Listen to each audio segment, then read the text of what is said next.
You're very welcome, and thank you for joining today.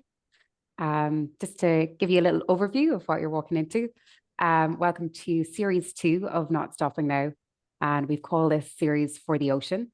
We'll take a really deep dive in this series into marine conservation and a lot of the organizations working nationally in this space. So this series itself is organised in collaboration with the Climate Ambassador Programme of Taisce, the Heritage Council and the Biodiversity Officer Network. My name is Marina Mulligan. I am the Biodiversity Officer in Waterford Council, and I'm part of a bigger Biodiversity Officer network nationally. So we work on creating local biodiversity action plans in your area. Hi everyone, and I'm Dahi Brooks, Climate Action Officer with Taisce. So this webinar today is the purpose, I guess, is to lead you to discover some of the amazing species and habitats that we have in our Irish coastal waters, and to meet the people who are working towards protecting those and our ocean more broadly. Also, very importantly, what we hope to get from today is to inspire you, the audience, to take action in your local area. So today's session is part of a wider selection of webinars, as Marina said, called Not Stopping Now. And the focus is on the resilience of wildlife and I guess our drive to protect it. So we do invite you to join us in speaking up for these amazing species and ecosystems, which not only have a right to exist of their own right, but also they provide us with countless ecosystem services like oxygen, nutritious food, resilience against storm surges, storm waves, this kind of thing. And obviously, as an island nation in Ireland, they also have massive influence on our heritage and culture. Yeah, so it's incredible what we have just on our doorstep. The second session will bring you into a focus on seal ecology. And we have two incredible guests for this series. Kim Townsend-Smith joins us from Seal Rescue Ireland as the General Manager. And just to give you a little bit of background, she joined SRI as the Engagement Manager in 2019 and has gone on to become the General Manager there since 2023. Not without a whole host of background there, over 13 years in conservation, looking at zoology for her undergrad and looking at wildlife and conservation management from UCD for her master's. She's worked on NGO and EU life projects all across different places, especially starting in Greece back in 2012, and has extensive experience both working with marine species and also in public engagement. We're also joined later on for the Q&A session by Roisin Fitzgerald. So Roisin Fitzgerald is the Development Officer for Clean Coasts, based down in kind of the Wexford and Southeast end. She holds a postgraduate degree in environmental sustainability and has a background in planetary health, environmental education and science communication. She's also an incredibly qualified scuba diver. So I think this discussion later on promises to be really exciting. Absolutely, we're in very safe hands, guys. So enjoy the session. Just to give you a little overview, I guess, Kim is going to, just after this brief introduction, Kim's going to be bringing us into the world of Irish seal species and the work they do at Seal Rescue Ireland. So that'll go on till about 1:40, and then we'll start our question and answer session, which will be moderated by Roisin from Clean Coasts, and then we hope to finish up around 2 o'clock. So just before we start, please use the questions and answers, the Q&A option. You'll see it down at the bottom of your screen if you have any questions during the presentation. And if you need captions to assist you, if your people are talking very fast like me, you can activate this option in Zoom using the CC icon at the bottom of the screen. I think that's about everything. So I'm going to hand over now to Kim from Seal Rescue Ireland. Enjoy. Thanks very much, Dahi. Thanks, Marina. So I'm very excited to be here today and ready to dive right in. So I'm just going to share my screen here with you guys.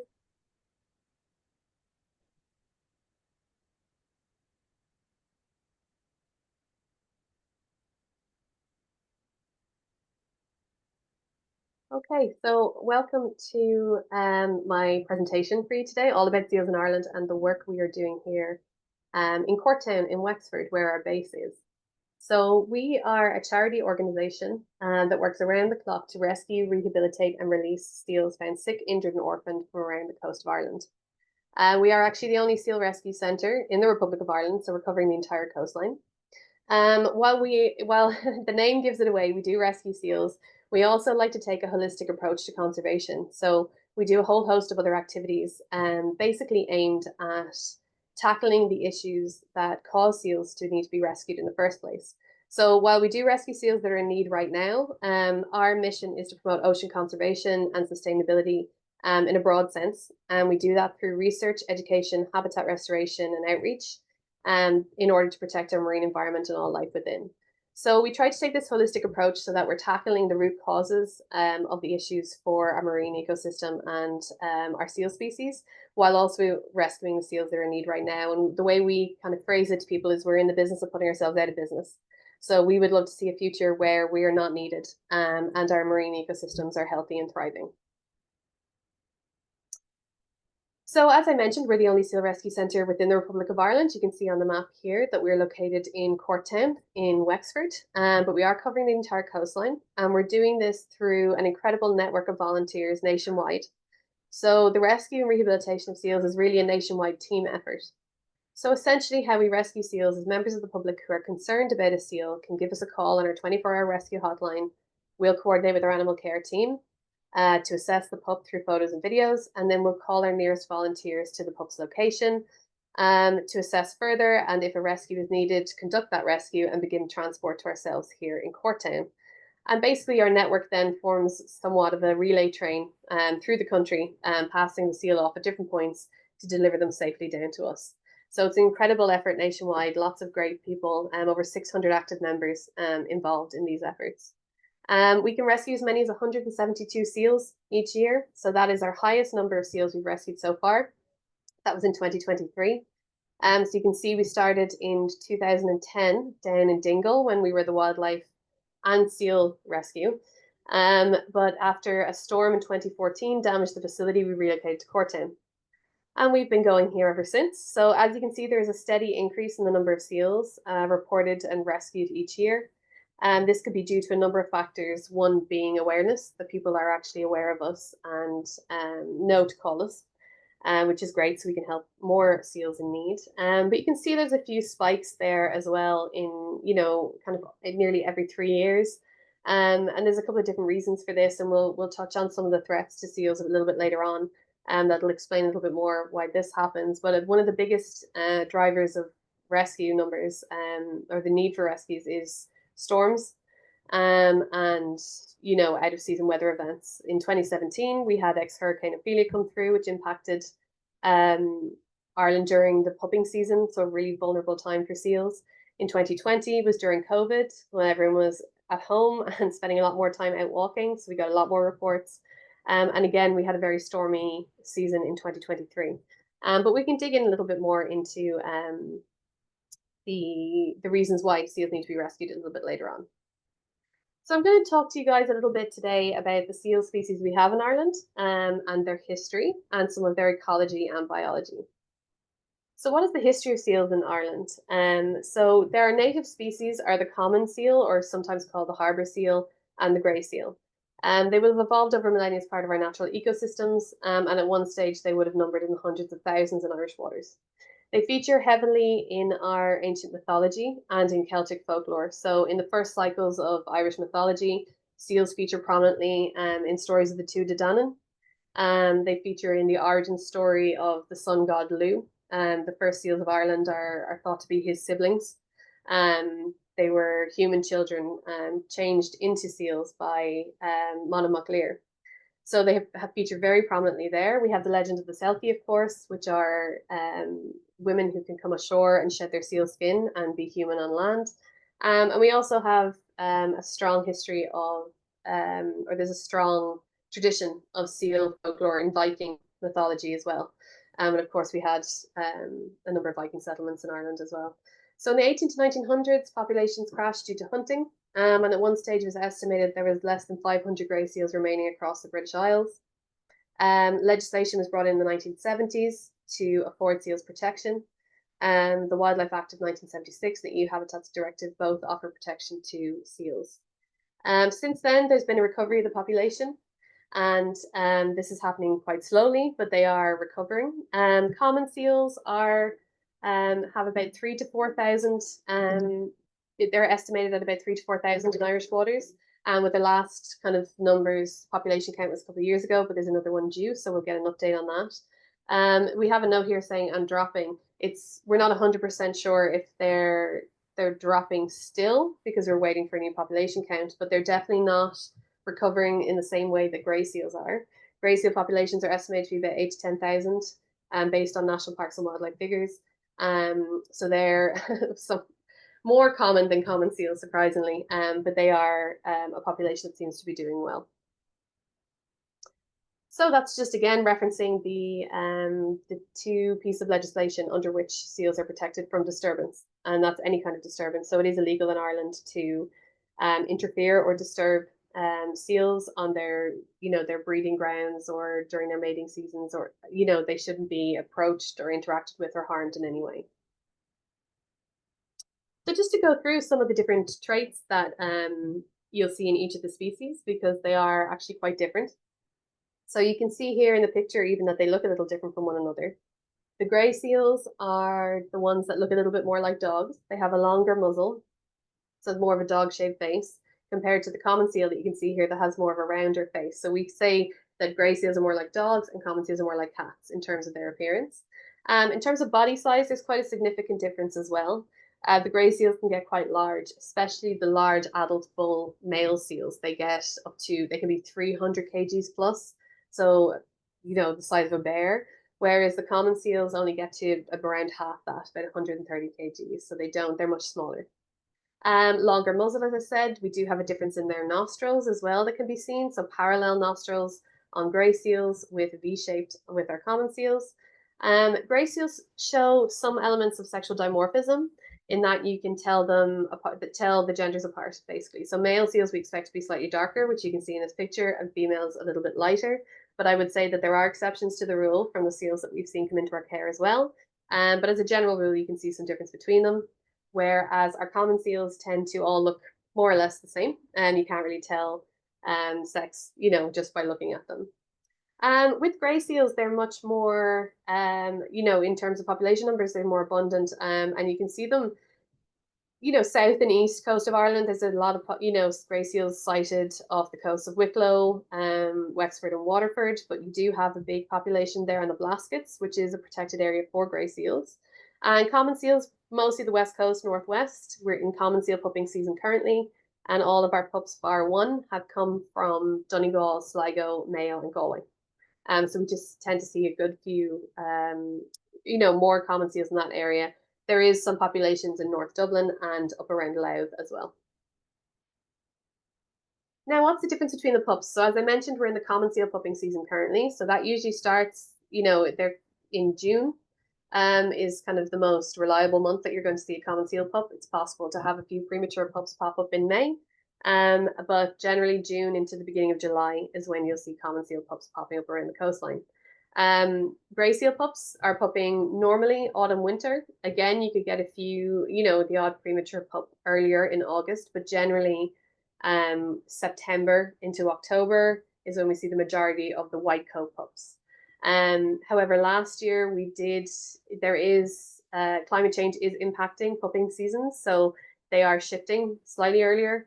And last year we were surprised to actually rescue 6 premature grey seal pups in August, which is quite a few compared to our previous years. So you can see here the grey seal pup is white and fluffy when they're born. So they're quite different from the common seals in that sense. Common seals are born with a waterproof coat ready to go, so they can follow mum into the water after their first suckle. Grey seal pups are born with this lovely white lanugo that you can see on this little guy here. He's only a couple of days old, maybe even just one day. It's a white fluffy coat that's actually not waterproof, designed to help them stay warm while they build up their blubber reserves. Grey seal pups, they'll stay on the beach for about 3 weeks, 18 to 21 days. They generally don't take to the water that often during this time. And we like to make sure we're kind of raising awareness that a pup on land or a seal on land isn't a problem. They can spend up to 70% of their time on land. So especially white fluffy pups, they need to be resting on land and not entering the water too often. Their job for 3 weeks is to get as fat as possible. Mum can take them into the water for short swims or to move location, but generally they need to stay on land. That white coat, when can get very heavy when it's wet, and it'll be very cold on them. And especially if they are not fat enough yet, we don't want them, becoming ill due to being in the water. They don't receive a lot of parental care, the grey seal pups. So they've got this critical 3 weeks where they get to just lie on the beach and turn into basically a basketball, where their mum is looking after them. But at the 3-week point, they're abruptly weaned and the mother leaves at that stage, and the grey seal pup is left to fend for itself. So at that stage, a grey seal pup will begin to molt that white fluffy coat, and they'll have to fend for themselves and learn how to be a seal independently. Common seal pups will stay with their mothers for much longer. They can stay with them for 6 to 8 weeks. They swim with them. They learn more from parental care. So they'll be, the mum will be teaching the pup to hunt and that kind of thing, whereas the grey seal pups have to do that by themselves. And this is something that you see in rehabilitation too. Grey seal pups are much easier to get onto whole fish during the rehabilitation process, where common seal pups take a lot more learning and trial and error. So here you can see in this picture a lovely fat grey seal pup. So this is a pup who's well on his way. He's probably in his 3rd week at this stage. While feeding from their mum's milk in that first critical few weeks, they basically can triple in weight in that time. So grey seal pups are born between 10 to 15 kgs. But by the time mum leaves, after 18 to 21 days, they'll be about 40 kgs, 35 to 40 kgs. They can put on about 2 kgs per day. So seals produce milk with the highest fat content in the animal kingdom, which is greater than 50% fat, exactly for this purpose, so that their pups can gain blubber very quickly, so that they can manage cold temperatures in the sea. And this also gives them a good store and a good reserve and a good body condition, so that they can survive while they're learning. The grey seal pups can survive while they're learning to become seals by themselves. Then, as I was saying, the common seal pups, they'll also rapidly gain weight, but they're weaned in about 4 to 6 weeks. And as I said, they'll be staying with their mothers for longer and learning from parental care and behavior. Now, so why are seals important? Seals are important for a number of different reasons. They are what we consider to be a bioindicator species. This means that they are sensitive to any changes in the marine environment. And when you notice when something unusual is happening within seal populations, it's an indicator of a wider environmental issue. So by paying attention to our seals and our wild populations, it can help us better understand what's happening in our marine ecosystems. We, as well as rescuing seals that are in need, even though it can be quite sad, we also do receive reports of dead seals. And this is also a really important database as well that gives us really critical insights into our wild seal populations. They also are incredibly important for our ecosystems to functioning well. So seals in Irish waters, our native seals, are top predators. So they have a really crucial role in our food webs, in that they help control the populations below them in our food webs, but they also help maintain healthy fish populations, because oftentimes they'll be feeding on slower fish. So they're helping to maintain the genetic health of fish populations. They're also what we consider an umbrella species. By protecting a species like a seal or raising awareness of a charismatic species like a seal, we can also help to protect and create awareness of other aspects of the marine ecosystem or other marine animals and plants that might not receive as much attention but are equally in need of protection. They also play a number of important functions in terms of nutrient cycling. They're migratory, so they're moving around a lot, helping to move nutrients around, and they're considered also ecosystem engineers. So we're going to go through a little bit now about threats to seals and kind of what's out there that's causing them issues, and how does that impact on their natural behaviors and life cycles. So, of course, I think we're all aware that plastic pollution is a major issue. It is extensive. I know there's a lot of great groups, taking ownership of their own stretch of coastline and taking really good care to get out and do lots of beach cleans, clean coasts, with, Roisin and getting involved all across the coast. We've got a lot of groups that come down and help us out here on our own back door, or on our own doorstep. But this impacts, marine life on a wide scale. So, in terms of, if we're talking about seals are opportunistic feeders. They are curious by nature. They are going to explore and they're going to give everything a go that they find. They're going to try and eat everything, especially if you've got young pups that are starting out and they're not sure yet exactly what a fish is or what they're supposed to be eating. Or if they're seal pups that have been separated from their mums too early and they're very, very hungry, they are going to try and eat whatever they can find around them. And that can be something that's floating out in the sea, or it could be something that's on the beach. And we do get, thankfully, we don't get a huge number of cases of plastic ingestion, but we have had plastic ingestion cases in the past. And unfortunately, we haven't always been successful in helping them recover from that. So some wins and some losses. But I can just show you this just to give you an example of kind of seal behavior interacting with plastic in the wild here with this little video. This was a video taken in Dublin of an area where you can see quite a lot of plastic floating in this body of water. I think it's in a harbour. And you can see the seal here is very interested in this plastic bag, which will not do any favors if you ingest it. So they are very curious. They can mistake plastic bags for jellyfish. They can mistake what we have experienced, crisp packets, for example, or shiny foils for fish. And this can, when anything like this is ingested, it can really cause major internal complications. This little pup here, up in the top right corner, it was a pup called Spraxis, who we rescued in 2020. And you can see just those pieces of plastic, the blue and the white, in his intensive care unit little pod that he was in, is all hard bits of plastic, actually had writing on them that he had regurgitated after his first feeding. So it was obviously something hard on the beach that he found and had been chewing on and trying to ingest because he was so hungry. Thankfully, he cleared his whole system, and we were able to release him back into the wild a couple of months later. But it is detrimental to them if they do ingest it. And this plastic type of plastic pollution affects all species. It creates microplastic pollution, so it's very toxic as well. You can see here another type of the plastic pollution we encounter is entanglement in fishing line or fishing nets. This is a consistent one. Again, not our biggest cause for rescue, but consistent enough that we would probably get 9 or 10 entanglements per year. And basically what happens is these, we're rescuing pups. We focus on pups. We don't rescue adult seals because they're too wild and too large to even get near them. You would need a whole specialized team, and also they can be surprisingly quick getting away from you. But the pups that we bring in, like this guy, they're generally pups that have become entangled kind of in their first weeks or within their first month. And then because we're talking about that rapid growth and that rapid weight gain, sometimes if the pups are entangled at a very young, then that can become restricting very, very quickly. And it causes really nasty, deep wounds. Seals aren't like humans. They can't receive stitches. They heal in the opposite way to us. So we treat these types of wounds with Manuka honey and Alomycin antibacterial spray to help them just heal over the skin that's kind of left open. We've great success with this. I think, yeah, we have a picture of Kelpie here. So you can see her entangled in the yellow fishing net here on the side. This was on, I think this was down the Salty Islands actually. And she was brought up to our center, and then you can see her here in recovery, where you can see her scar, but it's healing really well.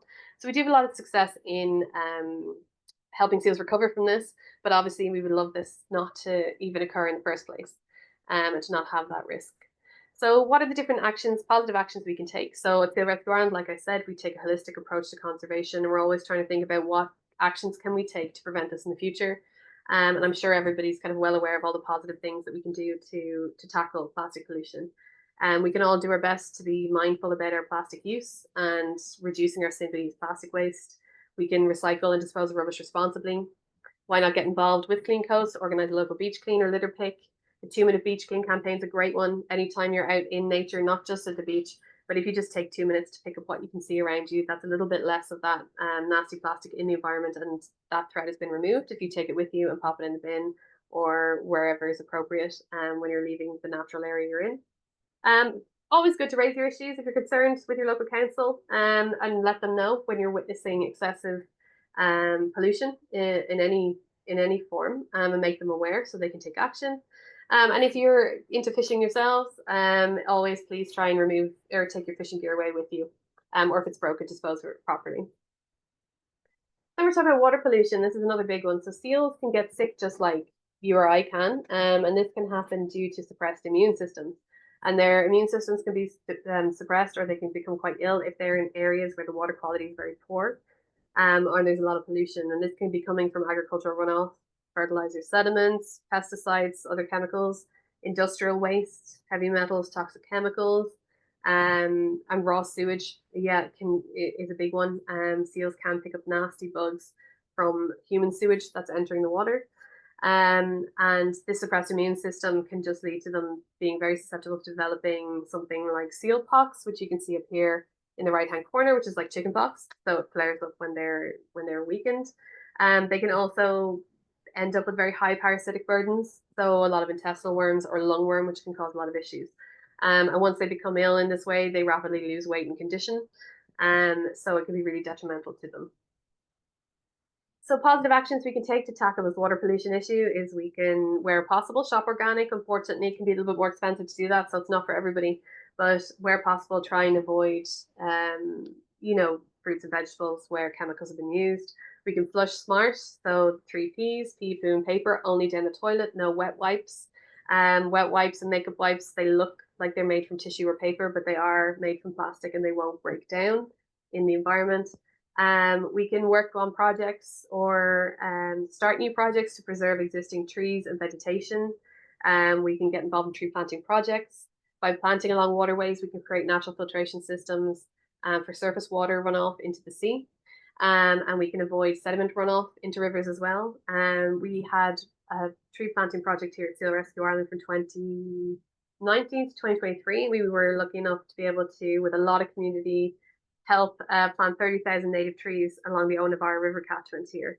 And it was a great project to get people involved into doing something positive and to also raise awareness of how everything that happens on land affects the ocean as well. And that by restoring riparian buffers along rivers, we can obviously, we can restore biodiversity, we can mitigate climate change, we can contribute to restoring the health of our waterways, and all of that as well contributes to ocean health. Again, if you see any water pollution issues, report to the relevant authorities, and keep an eye on different development plans and take part in public consultations as well. Sorry, So, Kim, sorry. sorry, could I just ask you, there's just a window in the bottom right of your screen. Would you mind closing that? I don't know, is it the chat box or something? Or is it images? I It's okay can't. if it's hassle, don't worry about it. You can just carry on. It's just we're missing some of the photos in the bottom right of your Okay, presentation. sorry. Yeah, I can't see anything on my side unless it's. Are you able Yeah. to see the logo, or maybe it's the logo that's blocking if it's not showing up? It's kind of a big black box, like if you have an icon, like if you have a window open for the chat box, something. But it's if it's too much, yeah, just carry on. We're happy to hear it Sorry. out. Yes, I can't see anything on my side. No Apologies. worries. So Thanks. apologies for that. Yeah. So we get emaciated seals into our care quite regularly. We wouldn't be picking up a seal that was a healthy weight. So we are always picking up seals that are underweight, but some of them are severely emaciated. And this emaciation can be driven by a number of different factors. It can be caused because they've become ill. It can be caused because they've been separated from their mothers, because they've been entangled. So any of the threats I've already spoken about, plus, what I'm going to talk about next, can lead to pups becoming completely emaciated if they're too ill or incapacitated to hunt for fish or find fish themselves, or other forms of food in the ocean. And you can see this pup here on the top left corner. This is a severely emaciated seal pup that came into us. Probably came in at about 10 kgs maybe. That's the weight of a newborn pup, but this seal was probably about 3 months old, so it should be in the region of 40 to 50 kgs. So severely emaciated. This little pup is called Sneezeweed. Thankfully, the picture below him is also him, and he made an incredible recovery through time in our care. And you can see that that's what a real healthy seal looks like. There's no such thing really as a fat seal. There's just a happy seal. So we were delighted with his recovery. He made it to 55 kgs, and we had to release him because he was stealing everyone's fish. So we're very hopeful that he was thriving after release. So great recovery there. But you can see the massive difference in body condition there, and that's the kind of the pups that we would see coming into us here throughout the winter. So all of these, all of the threats I'm talking about can lead to that body condition. But a big one is climate change for us, a big driver of rescues in terms of storms and storm injuries. Now, obviously, we do get storms here, normal seasonal storms, but due to climate change, we're getting an increased severity and frequency of storms, and we're also getting unusual out of season weather events as well. And if these really severe storms happen during the pupping seasons, we can get some really nasty impacts on the seal populations. To give you an idea, when ex-Hurricane Ophelia came through Ramsey Island off the coast of Wales, which is one of the biggest grey seal colonies in Europe, they lost 75% of their seal pups in that one weather event. So it can have a massive impact on them. From the graph I showed you earlier, we in 2023, I believe it was, we had Storm Agnes and Storm Babette back to back in September, and that caused chaos all across the East Coast for seal pups. We spent the whole next week picking up pups that had essentially been washed off beaches and away from their mothers and washed onto other beaches, and they were all far too young to survive themselves. So it has a massive impact on them, and they pick up some nasty injuries from being washed against rocks. They can take in water and develop pneumonia.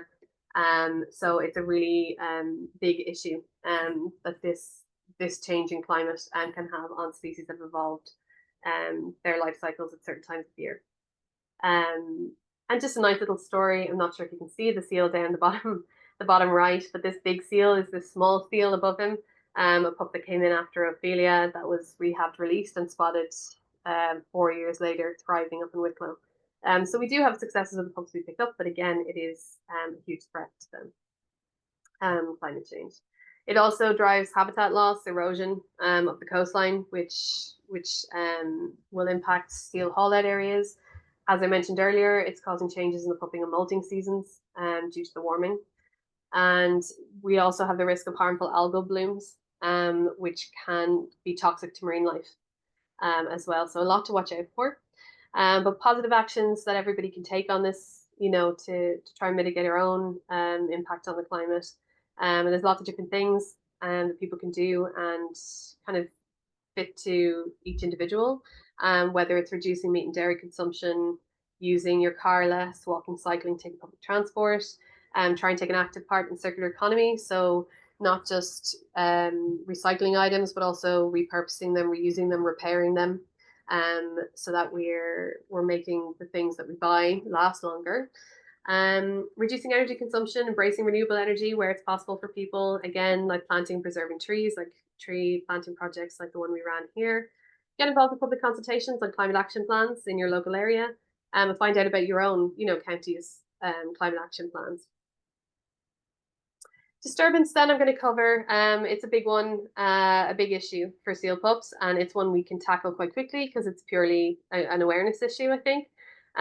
Seal pups and mums, as we've covered, they need to stay together. There's a critical time period at the beginning of their life where by staying with their mum for that time period, it gives them their best chance of survival in the wild, and we want to make sure that they're able to do that. And sometimes people don't understand that pups aren't meant to be on the beach, or they're not, aware of pupping seasons or what to be careful of, or they think that it's okay to approach a seal pup and try and put it in the water, or to take a photo with it. Basically, the best thing we can do is just give seals space. Seal mums can become very distressed and stressed and scared by people repeatedly approaching seal pups, or potentially having dogs off their lead that are going up to their seal pups. And if there's not enough space on the beach, the mum will try and come back to her pup. But after several days of repeated disturbance, it's very likely that a mum can move on and not return to her pup if she feels the area is not safe. So we try and raise a lot of awareness with people to please give seals space. If you see pups on the beach, give them a lot of space. There's likely a mum in the water watching nearby. Common seals and mums are usually together most of the time, but grey seal mums will leave their pups on the beach to nap and then pop into the water for a break and a little swim. So they are likely around. And by giving them space, we can ensure that the mum feels safe enough to return to the pup, and that we're not causing any unnecessary separations of mums and pups. So that's something we can all keep in mind when we're kind of visiting our coastlines, and we can spread the word on. And, it's an easy one to make a big impact on in a short amount of time just by spreading awareness. So what can we do to avoid disturbance? Like I said, spread the word. If you see seals, give them a good distance, give them good space. We can engage with members of the public ourselves, and we go out to certain different pupping areas, especially in Wicklow, because there's a few prominent beaches there. The Wicklow coastline turns into a little bit of a pupping nursery around September and October. So we try to go to those areas and actively be chatting to people while there's pups, on nearby little coves, to make them aware that they're there, and encourage people to give them space, and encourage them also to kind of look out for them. and be protective of them as well, and let other people who might not know in the area let them know about them and what they can do to help. There's a little beach in Wicklow that's a well-known seal beach where that gets pups every year. And with the county council, actually, the county council roped off the little beach during pupping and molting season, specifically to give them space to go through that critical period together. And it's only a period of a few weeks, so some great community actions down there as well. Lots of proactive people getting out to protect the seal pups during pupping season. And just if you have a dog, just to keep them on a lead, it's always good to make yourself seal aware. So the times of the year to be seal aware would be May to August for common seal pups. They could be born prematurely as early as May.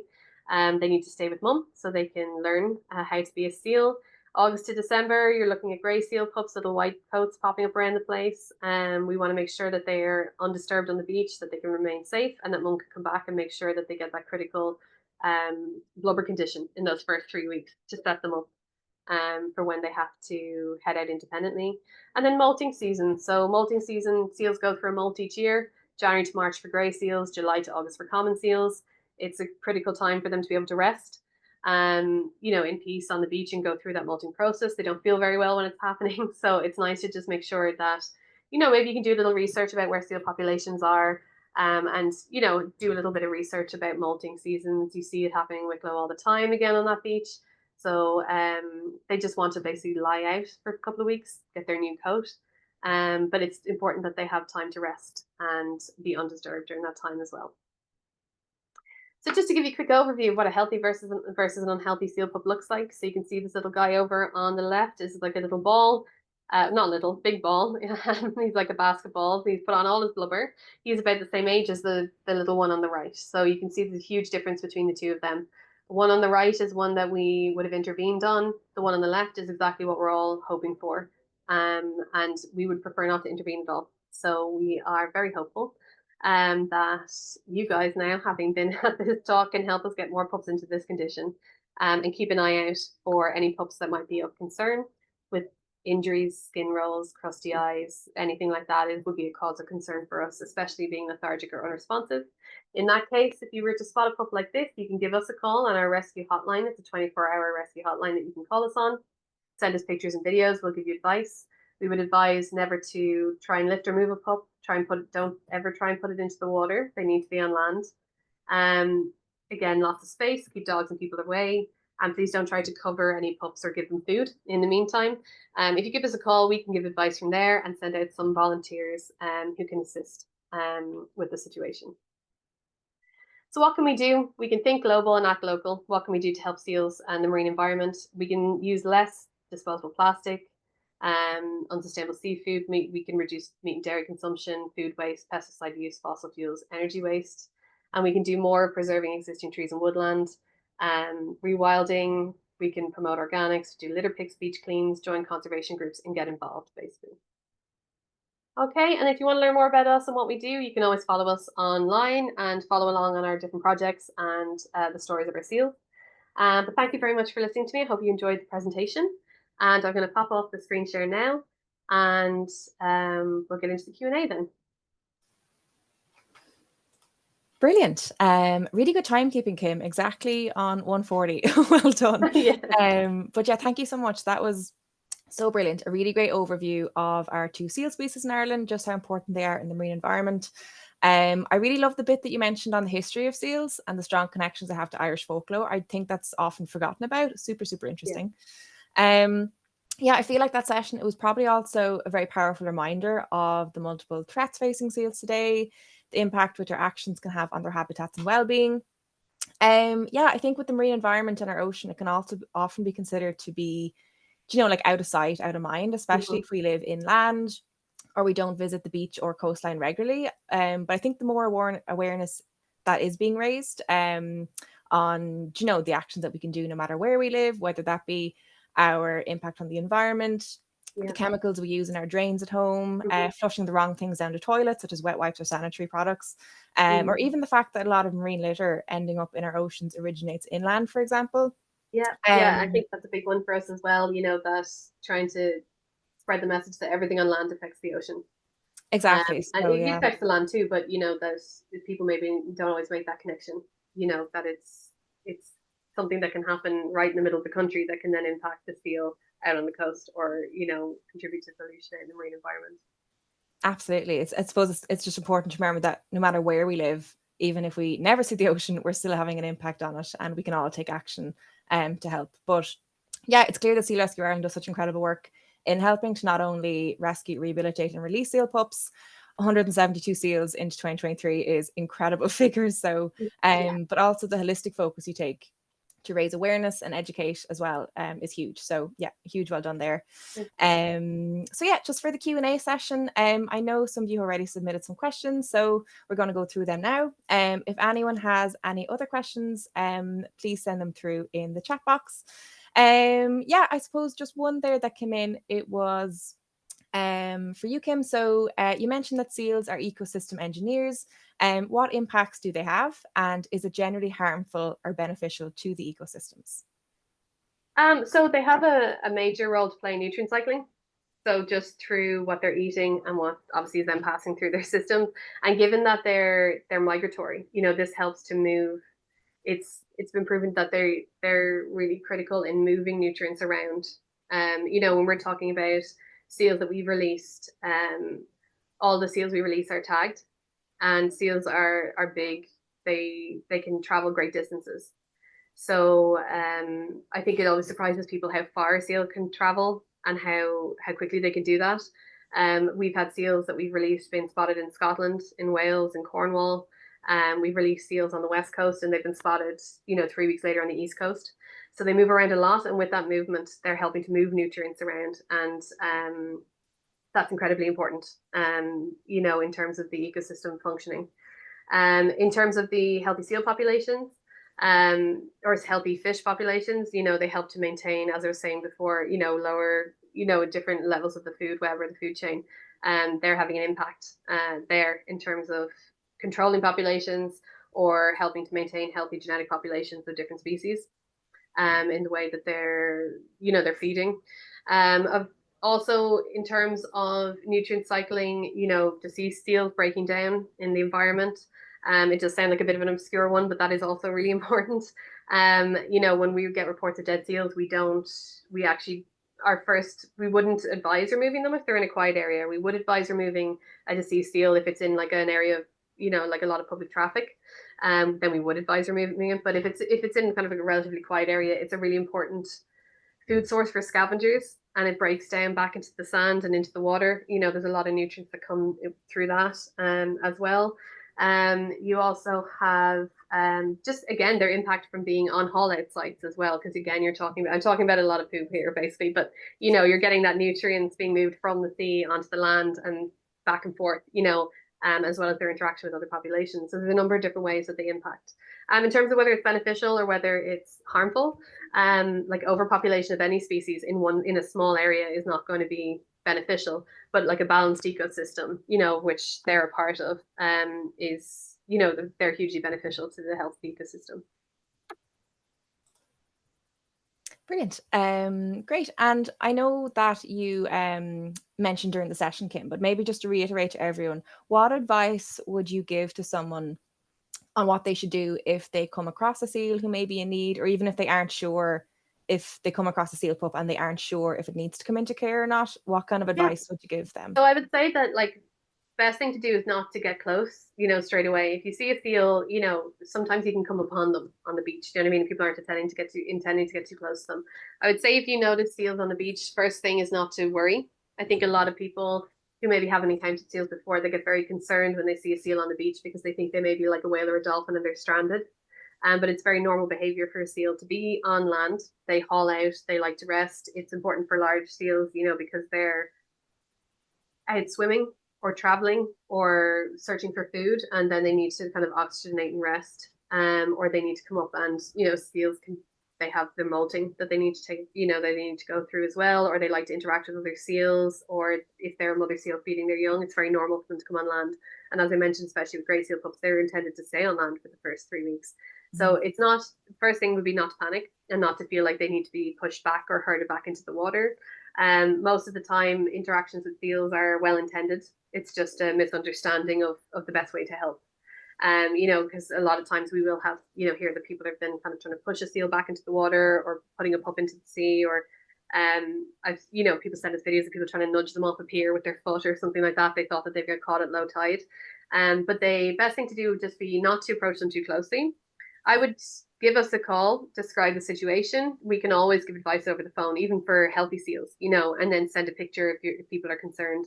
And from the photo, we can, start to build a picture of the condition of the seal.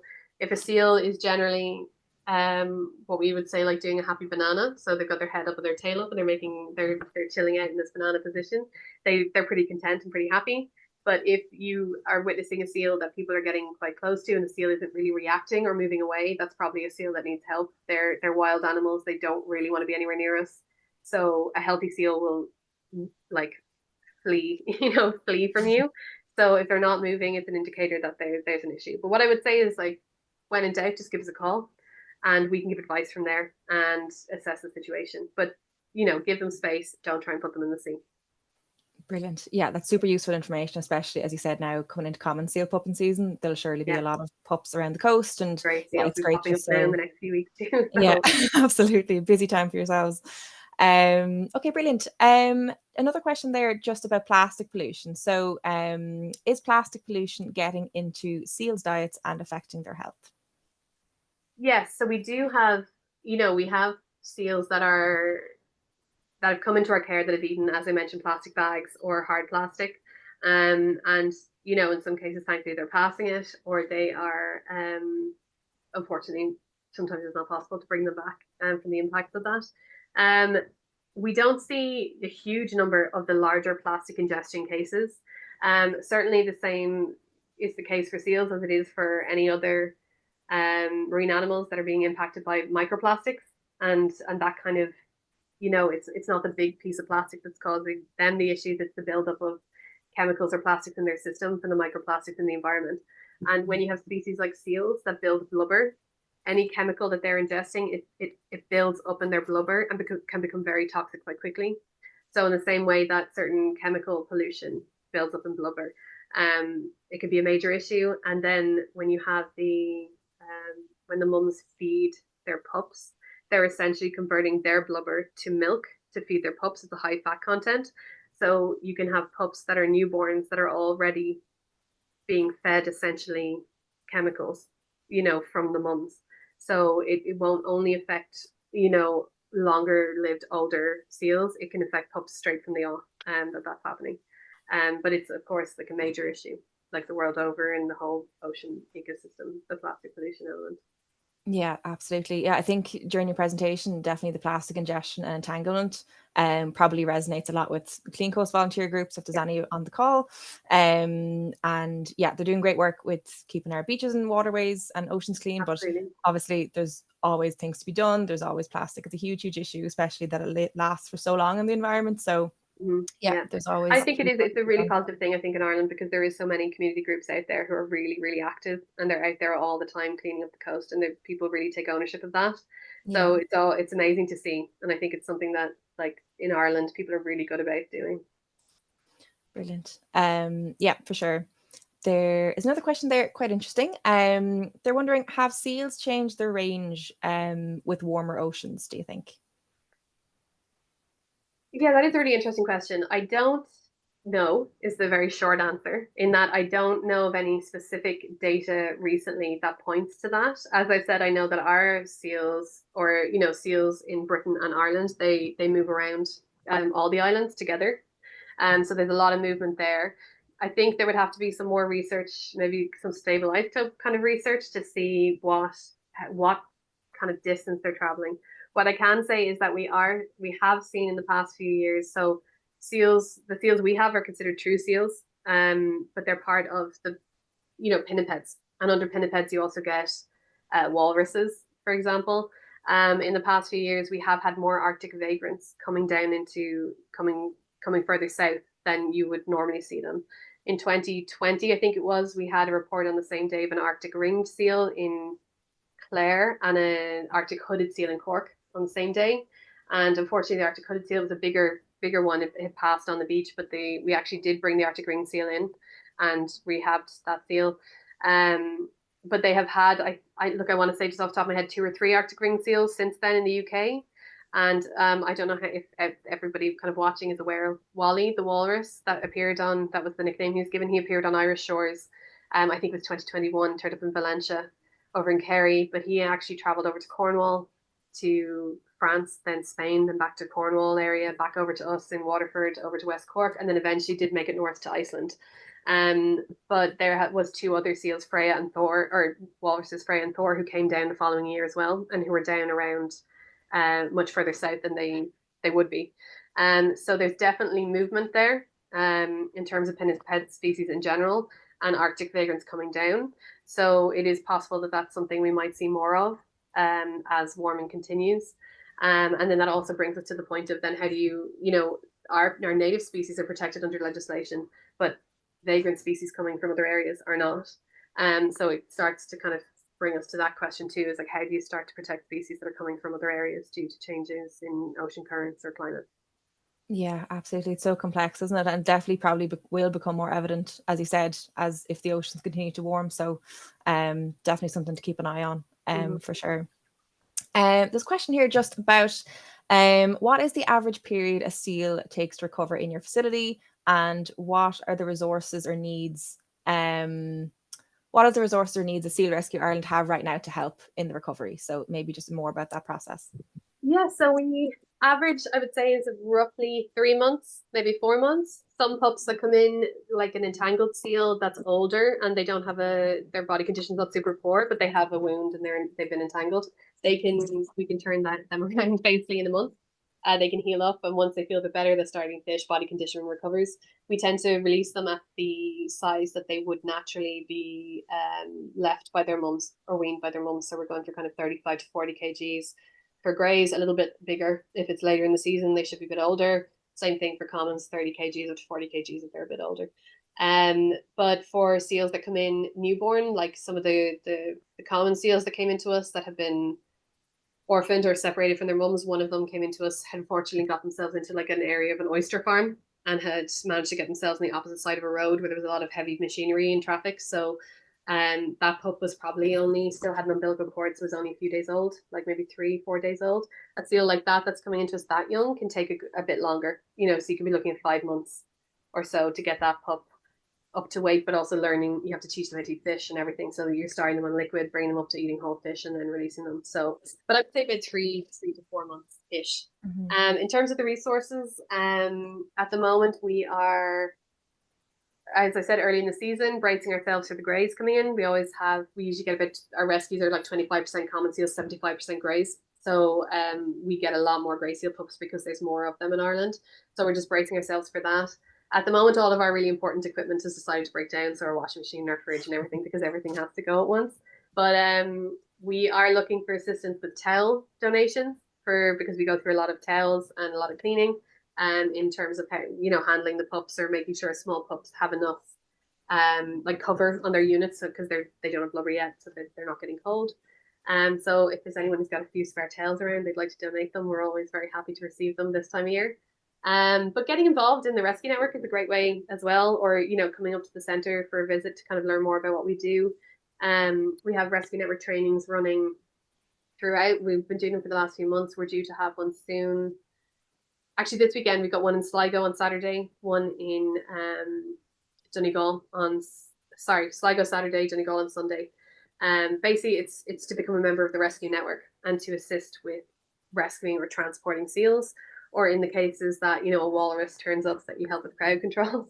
It doesn't happen that often, but has been needed in the past. But yeah, if people want to get involved in terms of that, that's a huge help. That we do these training sessions all over the country. We do them in the Midlands too, because the relay cross comes through the middle. But it's basically, you learn how to assess or monitor a pup, how to safely rescue a pup and transport it to us, and just become an active member of the network, ready to receive a call if a pup is in need. It's a 3-hour training. It's free to attend. If you don't want to commit to being a full volunteer, the first hour is like a community conservation training. So it's basically just to give you all, a bit more detailed information about what I spoke about today in terms of being seal aware and being kind of a steward of your own local area. So you can join for the first hour for that information, or stay for the whole session to be an active volunteer, which is a great way for people to get involved.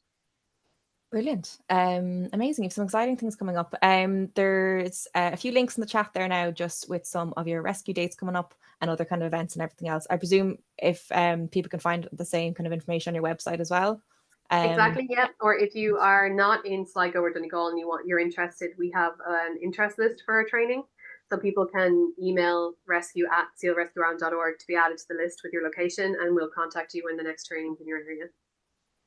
Brilliant. Yeah, there's a few other questions there now. I don't know if we'll have time to get through them, but thank you so much for all your questions, and I hope you enjoyed this session with Kim. I'd say we might manage one more, Roisin, Yeah. if you want to choose one that looks Um, tasty. Okay, brilliant. So kind of linking back to the rescue process, Kim, there's a question here just which mentions, have you ever had a seal that you rescued that met the weight requirements for release but not the behaviors? And if so, what can you do with the seal if it's not ready to be released, or how long can you keep them in their care? I would say that, yeah, we have had seals in the past that they, sometimes when seals are coming into us, it's not just what you can see. Sometimes seals do have, they may have like a genetic different condition. There may be something there congenital that makes it not possible, and that only appears later on. We have had seals in the past or seals that come into us that are blind. That's a seal we can't release back into the wild. Different for wild seals that go blind in the wild that know how to live out there, but not fine for a newborn pup that comes in. It wouldn't be possible. We have had seals that maybe have had like a very severe meningitis or encephalitis or something similar, and they have a neurological difficulty, and we know that they wouldn't be able to compete and find food. So in that case, I think there was one called Ariel, and we were very lucky. We're a rescue centre. We're not a sanctuary, so we have no permanent residents here. Our goal is always release. But Ariel thankfully was rehomed in Fota. So they were happy to take a resident seal, and she went there. So in the case that we have a seal up to weight, but we don't think they're fit for the wild, we'll always look for a permanent home. And unfortunately, if that's not possible, the alternative is that they are euthanized, they aren't released, because that is also an important welfare decision for them as well. But as I said, we have been looking in the past. In that Ariel, for example, got a permanent home down in Fota, and you can visit her there as well. So that worked out well. But that's always kind of our route if we ever find ourselves in that situation. But I would say it only happens maybe like once every 2 years or something that you would have a seal like that. Brilliant. And I suppose just quickly on that, there's just one final question there just about, do you collaborate with any university or research centre to use this information for scientific research? Yeah, so we do have researchers who come down to us as well. Like, we share all of our data with the National Parks and Wildlife Service anyway, but we do have an internship program. So students who need to do placement at the university can come here. Sometimes they'll do research projects while they're with us, and that can be on a variety of different things. But we do collaborate with UCD. There's some researchers there who are doing research on different marine mammals, and they'll come and take different samples, like fecal samples and stuff from the seals, to look at parasitic infections, or look at maybe the impact of sewage on marine mammals. So we're very keen on research, and we want to be able to, we collect data just through our everyday interaction with seals, and we think that it's all very valuable. So we're always very keen where we can to support research projects or collaborate with anyone who's looking a bit further into ecosystem health or seals in specific, or marine mammals or anything like that. Yeah. Brilliant. And finally there, just Sheila mentioned in the comments just that she visited the seal sanctuary a few years ago, and she was very impressed. So thank you, Sheila, some good feedback to get. And yeah, she was wondering why this special venue is not more known more widely. I suppose just, sharing awareness, anyone who's joined this call, about the work that you do. And as I said, the different links to all your different resources and events coming up as well in the chat. Great. Thank you so much. Brilliant. Thanks so much, guys. So yeah, I hope you all enjoyed that. That was really, really interesting. I'll be definitely looking at seals through a different lens with all that new knowledge taken on board. So thanks so much, Kim, and to Roisin, for making the session so interesting and sharing your knowledge and experience. And thanks for inviting me on. Thank you so much. And yeah, you're very welcome. Listened in. Yeah, no, it's really interesting, really valuable, and keep up the great work. Míle buíochas also to the audience for supporting this work and for going out there and spreading the word after this. So even if you don't live near the sea, you can get involved with volunteering in the Seal Rescue Ireland, have a transport team as well. So do look that up as well, for if you're looking for opportunities to get involved directly. Yeah, fantastic. Please join us again for any upcoming sessions. It has been such an eye-opening experience today. Thanks a million, Kim, for all of your expertise. And of course, Roisin, really expertly guiding the Q&A as well. From myself and Dahi and the whole team here, we hope to see you again back at Heritage Week. We're going to be looking at exploring our foundations, which is looking at the Heritage Week theme. And we're going to link into maritime heritage along with conservation and ecology. So we'll share our feedback, or we'll share our feedback form with you in the upcoming email and a link to follow on for that next episode. For now, we'll see you the next time. And we've had an absolutely brilliant day today with some brilliant questions. So thanks again. And from the team at Not Stopping Now, we'll see you again soon. Cheers. Thank you.